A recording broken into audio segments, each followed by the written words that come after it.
Hello दोस्तों, नमस्कार। आप सभी कैसे हैं? मैं आशा करता हूं कि आप बहुत ही अच्छे होंगे, शानदार होंगे, ज़बरदस्त होंगे और आपकी तैयारी भी कंपटीशन की बड़ी शानदार चल रही होगी, लाजवाब तैयारी चल रही होगी और मैं आशा करता हूं कि मैथ भी आपको बड़ा शानदार समझ में आ रहा होगा। और देखिए, मैं कोशिश कर रहा हूं कि आपकी कोई भी भर्ती हो, जैसे अब तो आरपीएफ की बात कर रहे हैं अपन, उसमें एक भी नंबर आपका ना कटे, लेकिन शर्त यह कि आपको रेगुलर क्लास लेनी है। तो देखिए दोस्तों, अपना टॉपिक चल रहा था सिंपल इंटरेस्ट, साधारण ब्याज। आज अपनी साधारण ब्याज की मेरे दोस्तों दूसरी क्लास होगी, सेकंड क्लास होगी। मैंने पहली क्लास में आपको बेसिक बताया था कि मूलधन कैसे ज्ञात किया जाता है, दर कैसे ज्ञात की जाती है, समय कैसे ज्ञात किया जाता है, ये मैंने बेसिक बता दिया था। जिन विद्यार्थियों ने इससे पहली क्लास नहीं पढ़ी वो अवश्य पढ़ लेना, जिससे कि आगे आपको प्रॉब्लम ना आए। तो देखिए दोस्तों, अपन पढ़ाने से पहले मेरी एक बात सुन लीजिए। जिन विद्यार्थियों ने अभी चैनल को, आपका खुद का चैनल है math with Ajit sir, subscribe कर ले में, बड़ा मजा आएगा कि मैं आपसे वादा करता हूं कि मैथ पढ़ने में और आपको मैं जीरो से हीरो बना दूंगा मैथ में, ये मेरी गारंटी है। बस आपको मेरा साथ देना है, मैं आपका साथ दूंगा। आपको टेंशन लेने की कोई आवश्यकता ही नहीं है। मैथ में यदि किसी को कुछ नहीं आता है तो बिल्कुल भी टेंशन ना ले। टेंशन किस बात की, जब अजीत सर आपके साथ है, मैथ पढ़ा रहे हैं, तो टेंशन किस बात की? आप टेंशन बिल्कुल भी मत लीजिए। मैथ में आपको जीरो से हीरो बना दूंगा। बस शर्त यह है कि आप मेरा साथ दीजिए, थोड़ा मेरा भी आप मनोबल बढ़ाइए। जैसे आगे आपको मैथ समझ में आ रहा है शानदार तरीके से, तो अपने जो दोस्त हैं, यार दोस्त जो कंपटीशन की तैयारी कर रहे हैं, उन तक भी ये वीडियो एक बार शेयर कर दीजिए और चैनल को सब्सक्राइब कर दीजिए, लाइक करिए और कमेंट करके मेरे को बताइए कि आपको कैसा समझ में आ रहा है। और दोस्तों, एक बात और मैं बार बार आपको कहता हूं कि जिन विद्यार्थियों को अगर कोई आपके पास क्वेश्चन हो, कोई प्रॉब्लम आ रही हो, समझ में नहीं आ रहा हो, तो मेरा व्हाट्सएप नंबर है, देखिए 9694335707। आप इन पर क्वेश्चन व्हाट्सएप कर सकते हैं, मैं आपको सॉल्यूशन भेज दूंगा। यही कर सकता हूं मैं तो, लेकिन मेहनत आपको करनी पड़ेगी। जब आप मेहनत करोगे जब जाके आपको सफलता मिलेगी। आपको वीडियो देखने से कुछ नहीं होता है। आप जब तक मेहनत नहीं करोगे, दोनों को अपने को कंधा से कंधा मिलाकर चलना पड़ेगा, जब जाके सफलता हासिल होगी। रेगुलर आपको मेहनत करनी पड़ेगी। रेगुलर हमारे अंदर सबसे मेन कमी मेरे दोस्तों यही होती है कि हम रेगुलर मेहनत नहीं करते हैं। सबसे मेन कमी, एक दिन तो अपन 10 घंटे पढ़ लेते हैं दोस्तों, अगले दिन अपन पढ़ते ही नहीं है। ये हमारे अंदर सबसे मेन कमी है। अगर मैं आपसे कहता हूं कि कोई भी विद्यार्थी 4 से 5 घंटे रेगुलर मेहनत करता है, डेली पढ़ता है, तो मैं ये कहता हूं कि 6 महीने में उसको किसी भी सरकारी नौकरी मिल सकती है। बस शर्त यह कि रेगुलर पढ़ाई करें। हम रेगुलर पढ़ाई नहीं करते हैं। देखिए, आपको मैंने बता रखा है कि डेली शाम को 8 बजे मैथ की क्लास आती है। तो अब रेगुलर चाहे कुछ भी काम हो, सभी कामों को आपको छोड़ना पड़े, लेकिन हमारा पहला लक्ष्य है कि नौकरी लगना। तो इस लक्ष्य को पाने के लिए हमारे को डेली क्लास लेनी ही पड़ेगी। क्लियर है दोस्तों? तो चलते हैं अब अपने टॉपिक के ऊपर। आज अपनी सेकंड क्लास होगी। देखो, 2 टाइप अपनी हो चुकी थी, आज अपनी तीसरी टाइप चलेगी दोस्तों। बड़ी शानदार टाइप है, ध्यान से समझना। अगर आपका बेसिक क्लियर है तो आप आसानी से सवालों को हल कर देंगे। कोई धनराशि साधारण ब्याज पर 5 वर्षों में 1020 रुपए तथा 8 वर्षों में 1200 रुपए हो जाते हैं, तो मूलधन का मान क्या है? यह सवाल बिल्कुल बेसिक है, आप आराम से हल कर सकते हो। मैंने आपको स्टार्टिंग में एक बात बताई थी कल कि जो साधारण ब्याज होता है वो सभी सालों का दोस्तों समान होता है। क्लियर है? जैसे मान लीजिए कि इस साल का 200 रुपए, तो अगली साल का भी ब्याज 200 रुपए ही आएगा। क्लियर? आप देखो, अपन ने कोई राशि किसी को उधार दे दी, मेरे को नहीं मालूम, लेकिन वो राशि 5 वर्ष में 1020 रुपए होगी। अब ध्यान से समझना बात को, बड़ा सिंपल सा क्वेश्चन है। 5 वर्ष में 1020 रुपए, फिर तथा 8 वर्ष में 1200 रुपए हो गई। क्लियर है? 8 वर्ष में ये 1200 रुपए होगी। अब ध्यान से समझना, आपने देखो मौखिक सवाल है, कोई भी कर सकता है इस सवाल को, समझने का कोई बात ही नहीं है, बस दिमाग का थोड़ा सा खेल है। अपन ने किसी को कोई राशि उधार दी, मेरे को नहीं मालूम, लेकिन 5 वर्ष में वो 1020 रुपए जुड़ गई और जब 8 वर्ष में मैंने हिसाब किया तो 1200 रुपए जुड़ गई। तो एक बात बताओ मेरे को, जब 1020 से 1200 रुपए हुए तो ये 3 वर्ष का ब्याज हो गया कि नहीं हो गया? 1020 से 1200 रुपए हो गए तो हमारे पास 180 रुपए 3 वर्ष का ब्याज होगा। क्लियर है? फिर मैंने आपसे क्या कहा कि साधारण ब्याज सभी सालों का समान होता है। तो जब 3 वर्ष का 180 ब्याज है, तो यदि हम ज्ञात करें 1 वर्ष का ब्याज, तो 1 वर्ष का ब्याज हमारे पास क्या आ जाएगा 180 बटा में 3, कितने रुपए आ गया 60 रुपए आ गया। क्लियर है। अब इसने पूछा था कि मूलधन क्या होगा। अब देखिए 5 वर्ष में 1020 रुपए, आपको पता लग गया कि 1 साल का ब्याज 60 रुपए है। यदि मैं इसमें से 5 वर्ष का ब्याज घटा दूं तो बताओ मूलधन आ जाएगा, या फिर इसमें से मैं 8 साल का ब्याज घटा दूं, क्योंकि 8 वर्ष में 1200 रुपए हो रहे हैं, तो हमारे पास मूलधन आ जाएगा। क्लियर होगी ना। पता लग गया कि भी 1 साल का ब्याज 60 रुपए, क्योंकि मैंने आपसे बताया था कि साधारण ब्याज सभी सालों का समान होता है। अब बताओ, तो 1 वर्ष का जब 60 रुपए हो रहा है तो 5 वर्ष का हमारा कितना हो जाएगा 300 रुपए। तो मूलधन की मैं बात करता हूं तो यहां पर 5 वर्ष का ब्याज जुड़ा हुआ है, तो 1020 में से 300 घटा दीजिए, यहाँ पर कितना बच गया 720। तो मूलधन हमारे पास कितना आ गया 720। आंसर हमारा क्या हो जाएगा डी हो जाएगा। क्लियर है, समझ में आ गया होगा। चलिए अगला क्वेश्चन देखते हैं अपन। कोई धनराशि साधारण ब्याज पर 3 वर्ष में 840 रुपए तथा 7 वर्ष में 1200 रुपए हो जाते हैं, तो मूलधन का मान क्या है। वो बड़ा सिंपल है, वो का वही सवाल है। देखो 3 वर्ष की ये बात कर रहा है, तो 3 वर्ष में ये हो गए 840 रुपए। क्लियर है। अब बताओ, और 7 वर्ष में कितने हो गए यहाँ पर 1200 रुपए हो गए। अब एक बात बताना, यहाँ पर हमने किसी से कोई राशि उधार ली, तो 3 वर्ष में 840 हो रही है, 7 वर्ष में 1200 हो रही है। तो यदि मैं ब्याज की बात करता हूं 3 से 7 वर्ष, तो 4 वर्ष हो गया यहाँ पर 840 में और यदि 1200 में अपन बात करते हैं तो 1200 में से देखिए 840 घटा दीजिए, कितने का अंतर आ गया हमारे पास 360 का। तो हमारे पास 4 वर्ष का ब्याज कितना हो गया 360 हो गया। अब बताइए 1 वर्ष के यदि मैं ब्याज की बात करता हूं तो 1 वर्ष का ब्याज हमारे पास आ गया 360 बटा 4, 9 चौक 36, कितने रुपए हो गया 90 रुपए। अगर मैं यहाँ पर 3 वर्ष का में हो रहा 840, तो 3 वर्ष का यदि मैं ब्याज घटा दूं तो बताओ हमारे पास मूलधन आ जाएगा कि नहीं आ जाएगा। मौखिक सवाल है, तो मूलधन हमारे पास क्या हो जाएगा 840। जब 1 साल का 90 रुपए है तो 3 साल का कितना हो गया 270 हो गया। अब देखिए यहाँ पर 840 में से आपको कितना घटाना है 270, तो यहाँ पर बच गया 0। यहाँ पर हमारे पास कितना बच गया 14 में से 8 गया, ओ सॉरी 7 गया, तो हमारे पास कितना बच गया 7 बच गया। और यहाँ पर हमारे पास कितना बच गया 6, कितना बच गया 570। तो हमारे पास जो मूलधन आया वो क्या हो गया 570। क्लियर है, समझ में आ गया होगा। ध्यान से समझ लेना, यहाँ पर 3 वर्ष में 840 रुपए हो रहे, 7 वर्ष में 1200 हो रहे, तो 4 वर्ष हो गया, 4 वर्ष का ब्याज 360 हो गया, तो 1 वर्ष का ब्याज 90 रुपए आ गया। अब इसमें से मैं 3 वर्ष का ब्याज घटा दूं, तो जब 1 वर्ष का 90 रुपए तो 3 वर्ष का 270, तो 840 में से 270 गए तो क्या बचे हमारे पास 570। क्लियर। अगला क्वेश्चन देखिए। कोई धनराशि साधारण ब्याज की किसी दर से 2 वर्ष में 756 रुपए हो जाती है तथा 3.5 वर्ष में 873 रुपए हो जाते हो, तो ब्याज की दर ज्ञात करो। ऐसे सवालों में आपसे मूलधन भी पूछ सकता है और दर भी पूछ सकता है। अब ये सवाल हमारे पास किसका आ गया दर का आ गया। चलिए बताओ 2 वर्ष में कितने रुपए हो गए हमारे पास 756। फिर बात कर रहा है 3.5 वर्ष में 873 रुपए हो गए।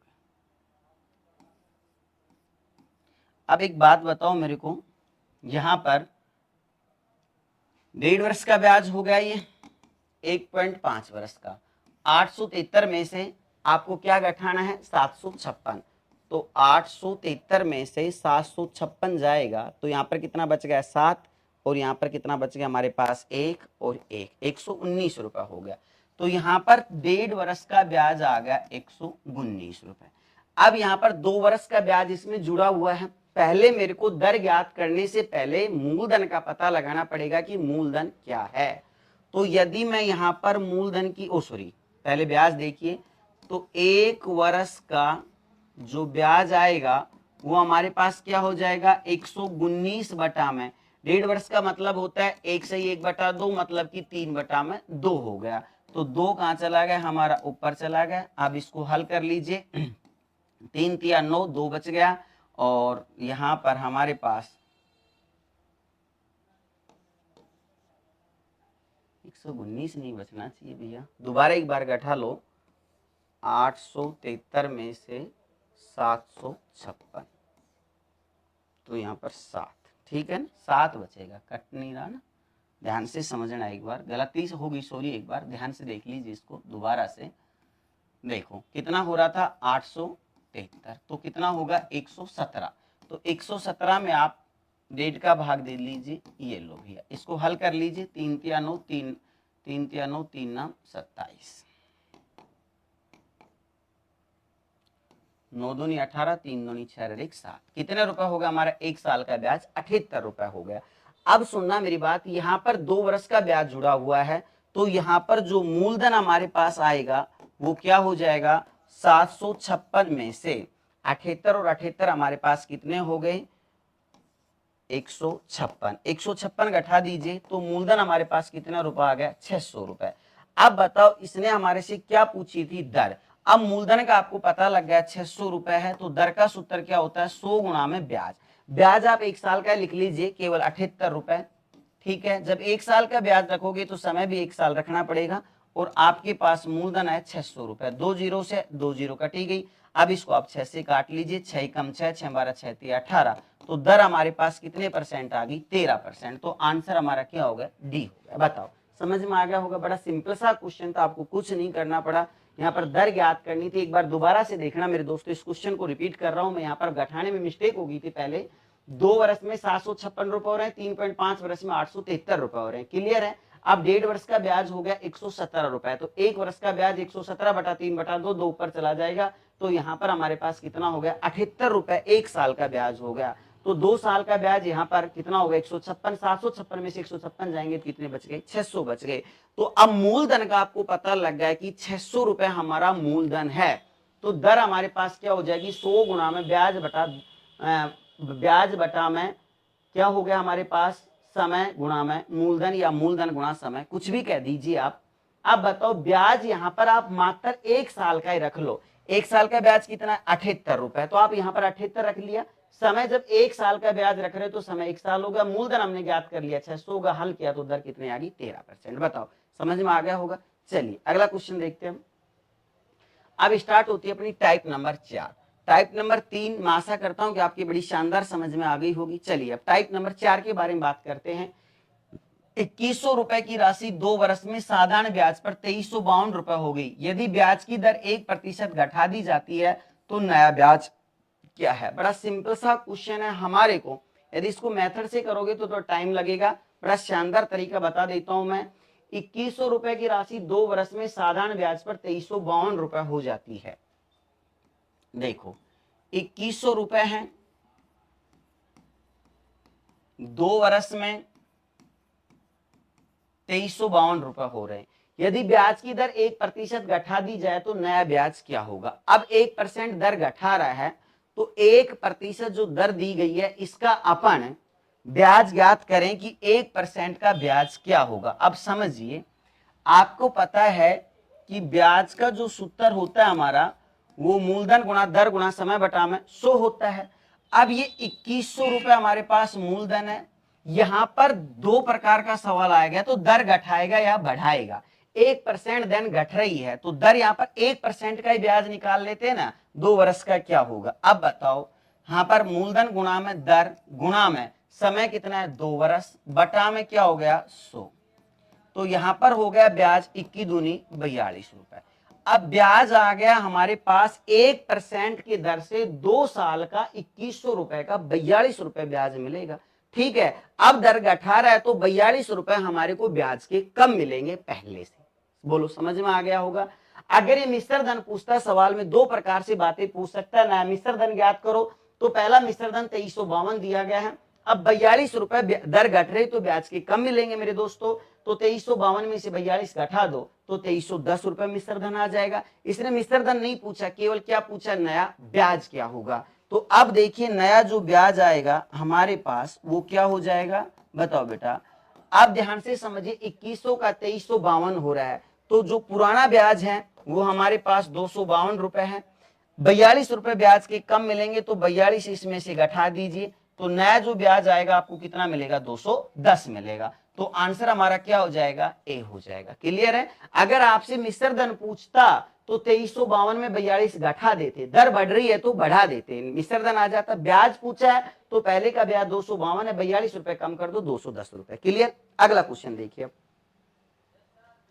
800 रुपए की राशि 3 वर्ष में साधारण ब्याज पर 920 रुपए हो गई। यदि ब्याज की दर 1% घटा दी गई तो नया ब्याज क्या होगा। अब बताओ कितने रुपए दिए गए आपको, 800 रुपए। कितने वर्ष की बात कर रहा है ये, 3 वर्ष की, कितने हो गए 920।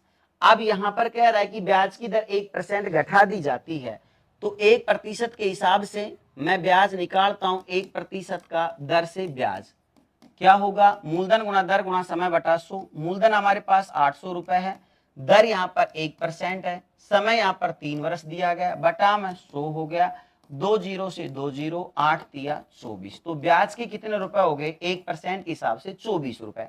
केवल इसने क्या पूछा, नया ब्याज क्या है। तो हमारे पास जो नया ब्याज निकल के आएगा वो क्या हो जाएगा मेरे दोस्तों, देखिए यहाँ पर पुराने 800 से 920 रुपए हो रहे हैं, तो 120 रुपए ब्याज की हो रहे हैं।